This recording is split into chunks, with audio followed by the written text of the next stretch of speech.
Welcome to Kenton's videos. Enjoy the video. In this video, I will explain how to replace a Nissan Pathfinder Radiator fan assembly.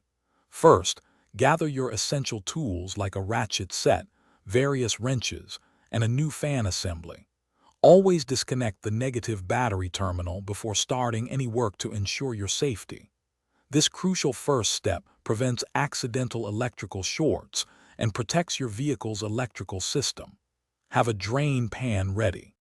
Next, place your drain pan under the radiator and open the drain cock to completely drain the engine coolant.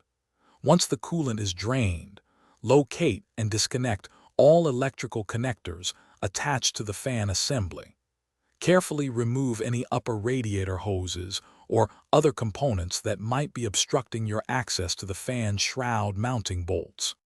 Now, use the appropriate wrench or socket to unbolt the fan shroud mounting bolts. There are typically 4 to 6 bolts holding the shroud in place.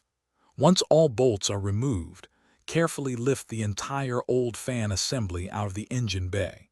Take a moment to inspect the area for any signs of damage or where that might need attention.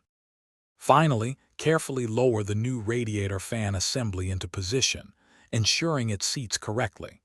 Reinstall all the mounting bolts and tighten them securely. Reconnect all electrical connectors and any hoses you removed earlier. Refill the cooling system with the correct type and amount of coolant, then bleed the system to remove any air pockets. Thanks for watching. Consider subscribing if we helped you.